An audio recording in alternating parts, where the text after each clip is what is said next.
All right, so let's take you to this now.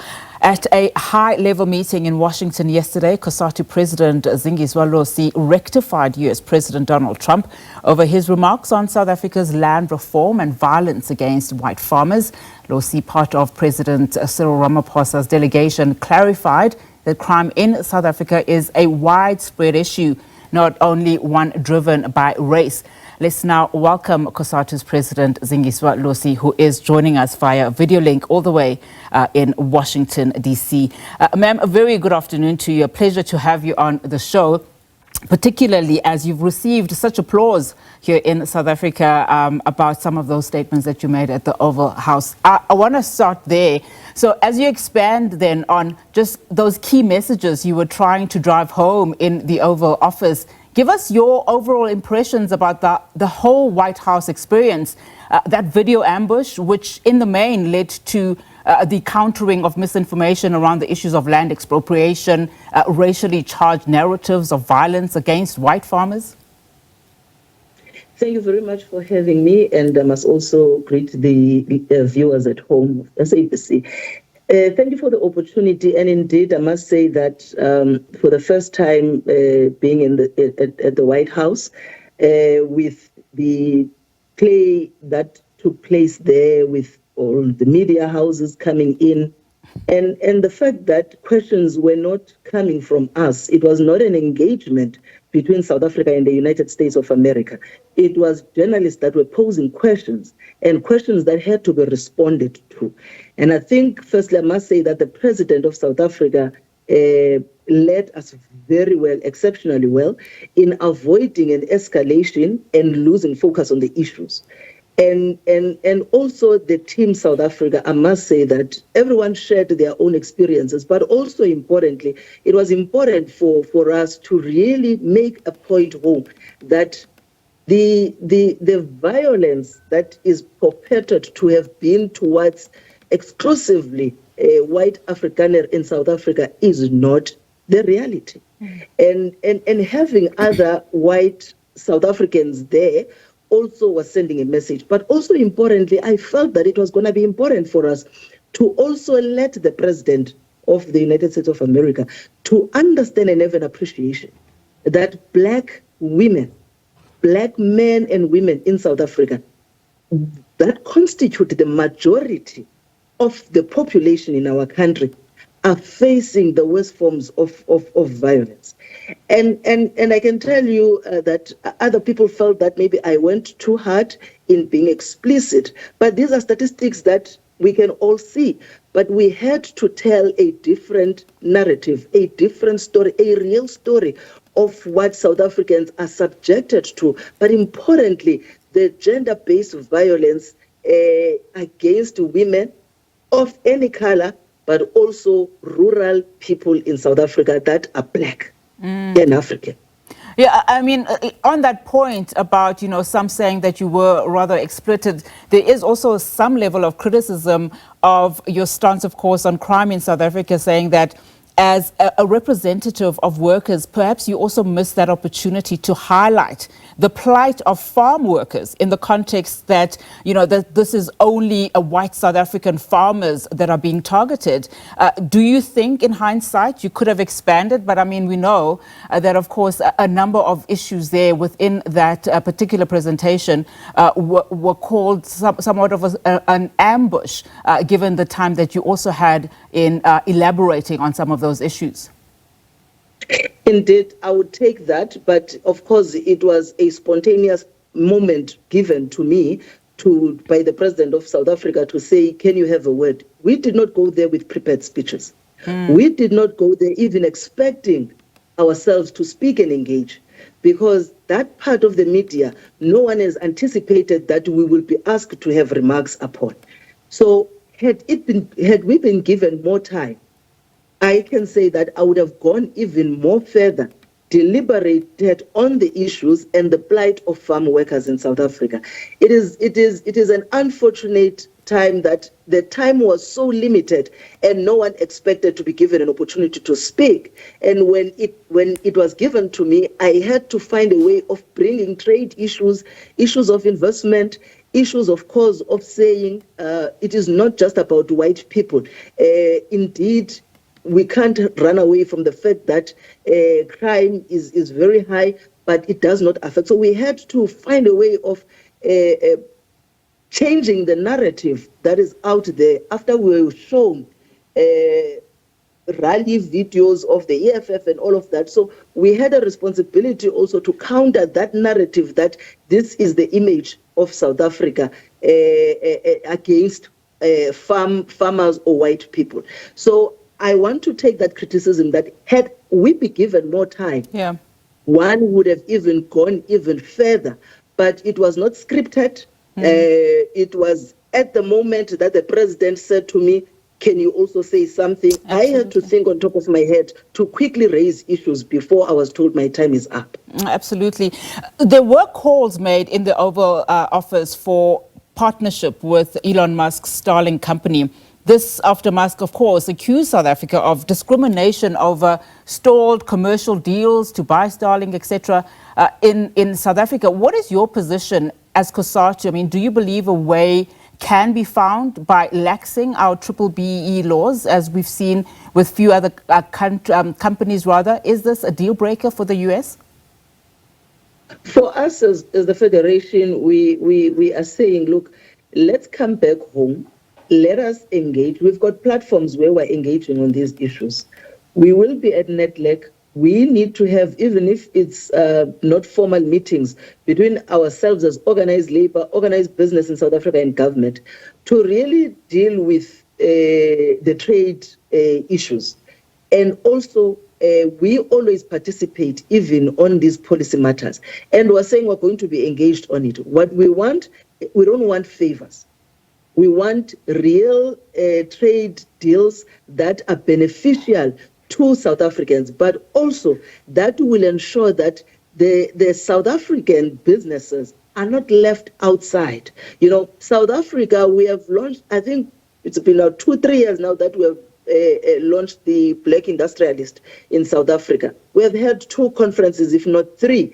And any investment that is coming must be an investment that speaks to uplifting the local businesses of South Africa. We've got small, medium enterprises that need to benefit from any foreign direct investment that comes to South Africa. And on top of that, we need skills transfer. We need to create jobs. It is not just about sustaining the jobs that we have, but it is about fighting the levels of unemployment and therefore creating more job opportunities for our people. Yeah, I don't know how much you can tell me about the behind the scenes, conversations, but given that the aim of this particular visit was to strengthen ties with the US, to reset relations, as we've been told, do you believe that objective was met? Was it mission accomplished for South Africa? I mean, just following, President Ramaphosa's post-discussion briefing, one gets a sense that the country struck a positive tone in that closed-door session. What can you tell us?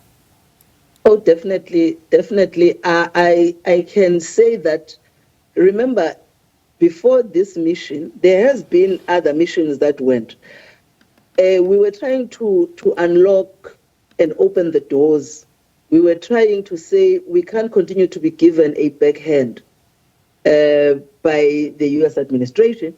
And this mission was successful in opening those doors and saying, let us engage. And behind the scenes, during the lunch discussions, of course, President Trump is a golfer. He spoke more about golf. But also there was the Minister of Commerce from the United States of America in his team. And there was a principal agreement, for an example, on ensuring that we're dealing with the issues of tariffs, but also we're revisiting AGOA, which is key and critical, not just for the South African economy, but for the regional economy, for the continental economy, because you would know and appreciate that the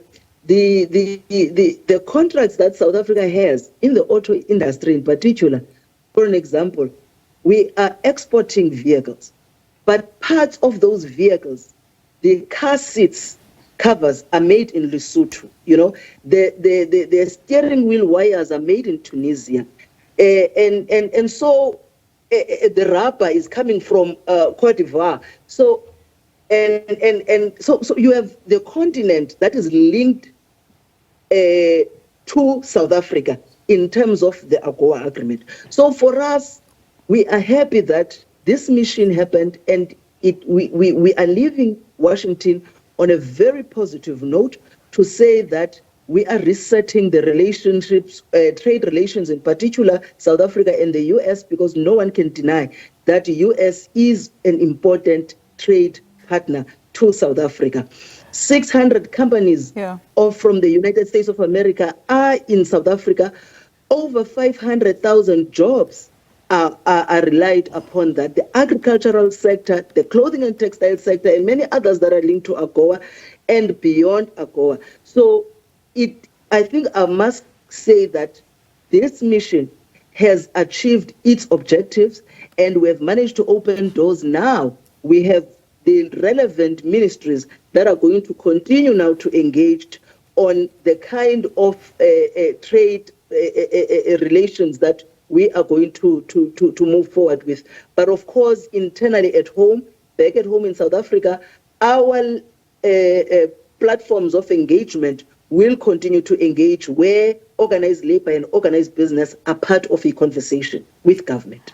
And as we wrap our conversation, I want to actually pick on that last point that you have made. I mean, we've seen how geopolitically the landscape has changed, and it has become increasingly difficult to have those engagements with the US specifically. As you come back home, how important then do you think, especially when we talk about these key economic or labor-related opportunities, do you think as Cosatu, you now need to be central to these discussions? Because we know, of course, that this discussion also was a culmination of trying to, again, address and counter-address these false narratives of a genocide happening in South Africa. It was a pained process, don't you think? So one would imagine then you would want then a bigger platform as Cosatu to make sure that these relationships don't disintegrate into the level that we've seen. Indeed, you are so correct. Look, Cosatu has always been part of the engagements. That's why even yesterday at the White House, I made an indication that we are coming here as organized labor. We have been coming to Washington before this administration over the past 3 years, negotiating for AGOA to be renewed, to be given to South Africa, even for it to be extended beyond 10 years for a period of 20 years.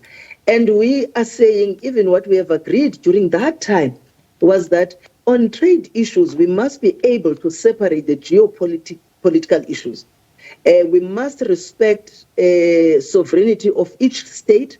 We must also respect the foreign policy of each country. But trade issues are a win-win issues. We have our own investment, our own investments in the United States of America. We have pension funds of workers that are invested here. There's pension fund of workers here in the United States that is invested in South Africa, and it is a win-win. And we are happy, and we're saying that not just Cosatu, but the entire organized labor in South Africa, we must all be engaged in these processes, and to ensure that we are not only speaking for the members that we have and we represent, but we are also saying there's a high level of unemployment, particularly the youth unemployment. And I must say that not just for people to be employed, but for young entrepreneurs to really come out and let them be assisted financially to get the relevant skills to then be able to build their own businesses and for them to grow and be able to create more jobs in South Africa. Not just in South Africa, link these trade agreements to the SADC trade agreements, to the Africa Continental Free Trade Area. And we think that if South Africa is able to say, this is critical and important, we are open for trade, not just to the United States of America, but to the to many countries. We're trading with China, we're trading with Russia, we're trading with European Union and many others. Let us ensure that at the center of all this trade agreement, we are not also sacrificing on the gains that we have won in terms of our constitution that enshrines in it the rights of workers. Also, the issue of the Labor Relations Act, we would say that at the center of these trade agreements, the importance of protection of workers must remain important.